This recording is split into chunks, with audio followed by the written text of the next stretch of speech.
Hello, welcome in our studio where we talk about different news of Ukraine and about how Western society accept this news, what do they think about this situation in Ukraine, and where we talk with people that are originally from Ukraine, from this region, from Zaporizhzhia, and they moved abroad because of different situations and also because of war.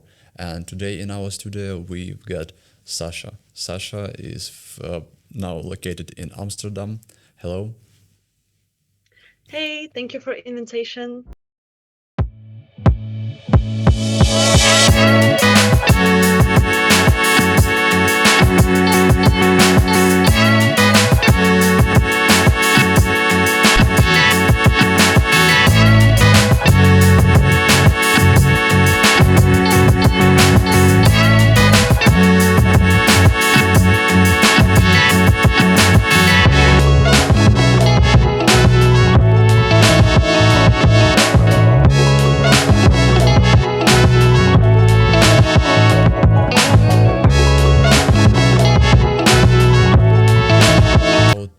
A general, I don't know, maybe a general news that you've heard from Netherlands, maybe newspapers, some resources about Ukraine. What's a general level of knowledge about the situation here now?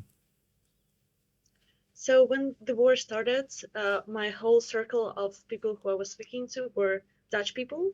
So they were into the news about the war because I was telling them every day.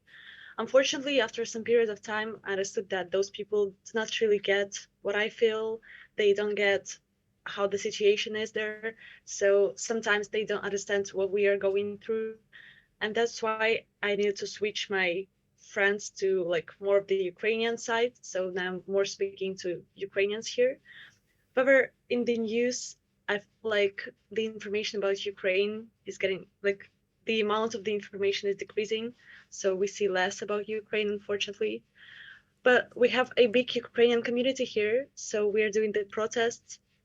We are being loud here. So we are posting our social medias everywhere just for people to understand that the war is not over and we're still suffering from that. Maybe you've heard some main topics that Dutch people are interested in, and maybe that some topics that we can tell you more about. Maybe we can tell you about nuclear power plant that we've got near. We've got about electricity shortages. Maybe some topics are really interesting for the people there. Yeah, I think the nuclear power is the thing that interests them because they're scared about themselves, and that's why it's interesting for them to know how the electric like nuclear power plants in Enerhodar or like so the things that could affect them in case something happens in Ukraine.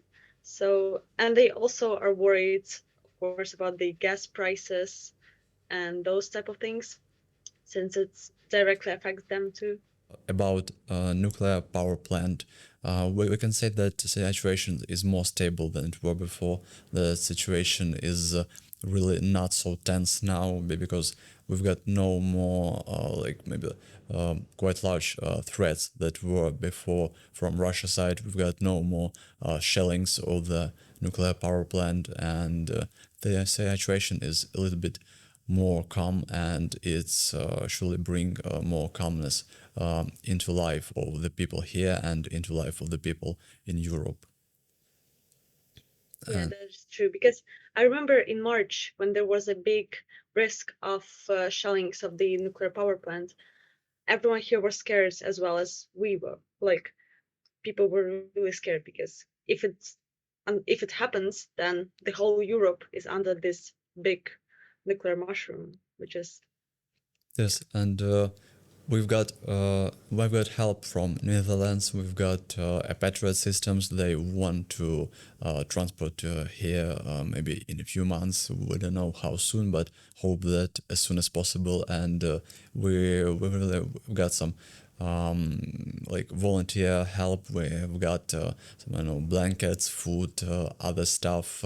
Maybe you can tell us more about how these things organized there, like what hubs are existing, maybe what points where you can bring something to send here?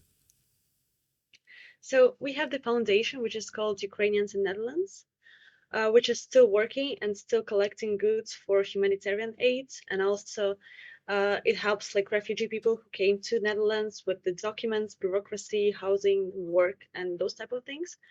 But in the beginning of the war, probably in April, March, me and my friends from my university, we cooperated and we decided to make the point for collecting goods in our school. So yeah, and we collected 12 boxes of different humanitarian aid, which we lately sent to the Eastern Ukrainian area. And yeah, we have the communities of Ukrainians who are going to Ukraine like a couple of times per month, and they're collecting usually goods, which they're sending to front lines or to people who need that. Yes, and it's really appreciated. We need any help, and we are thankful for any help because despite all the shortages with the electricity, despite some hard times, despite the winter being quite cold, and despite all the tense situation near Zaporizhzhia, because now maybe the south is one of the main tasks for our forces and for forces of the enemy, because Melitopol is the city that located south, down south from Zaporizhzhia, and it's really important logistically for Russian army, and it's really important to us to retake this city and to free to free the rest part of Kherson region and to free the Zaporizhzhia so we can move down to Crimea. What can you tell us about the role of Russian propaganda in the Western society, maybe in the press, in some news? So I feel like there are some Russian narratives about the Eastern Ukraine being a part of Russia.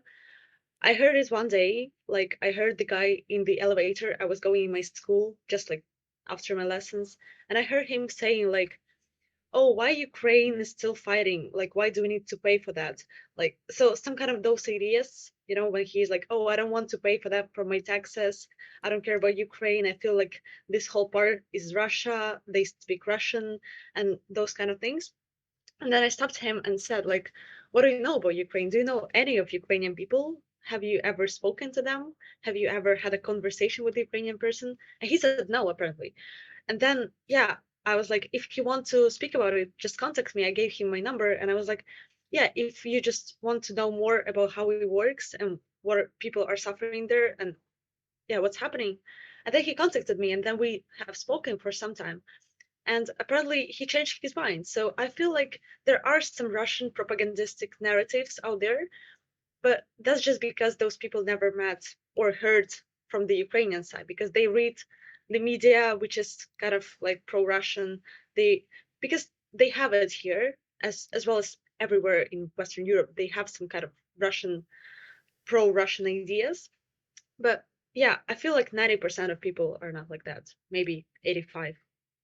It's just the minority. So. Yeah, it's great, and I think that the main problem is just people need to understand what really Russia is and the history of Russian-Ukrainian relationships and the danger that came from Russia. So you need to understand that sometimes peace is not the best option to have now.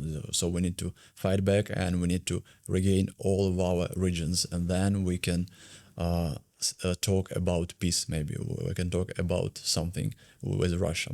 Some people still romanticize the big Russian culture and like the value of Russian culture and Russian history, and how it is a big like huge country, which is really like, so those ideas I sometimes hear them because people are like, they are obsessed with Russian ballet or Russian music or Russian literature or Dostoevsky or whatever.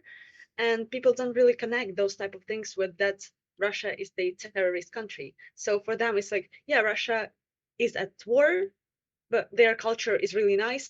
culture is not the country, blah, blah, blah. And those ideas, I sometimes hear them, which really like terrifies me because, yeah, people cannot really divide Yes, those that's the same history about our relationships and about Ukrainian history. Because when you say that culture is not, when that culture is divided from the world that is not so important, you must remember that for centuries Russia tried to destroy our culture, to make it disappear. So it's really important thing, and sometimes just confusion and maybe lack of knowledge, because many people think that Zaporizhzhia is occupied, but we're talking about misunderstanding just about the name of the city, which is Zaporizhzhia, and the name of the region, that is Zaporizhzhia too. But we've got occupied nearly the 60% of our region, but Zaporizhzhia is still free. Zaporizhzhia is still standing, and we're trying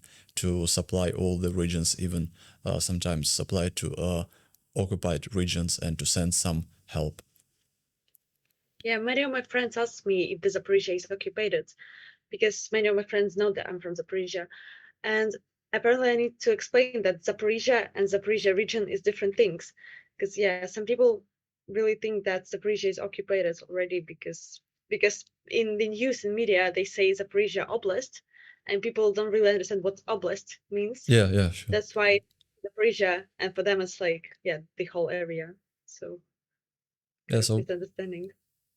it was great really to see you, to hear news from you, and hope that we gave you also some information that maybe can be useful. And it's really great to hear about all the Ukrainians that are united abroad, that still not forgetting, of course, that try to bring some attention to this war even after so many months. And it really means a lot to us. And thank you to you, Sasha, and I hope you have a nice day. Bye. Thank you so much. Thank you. It was nice to meet you.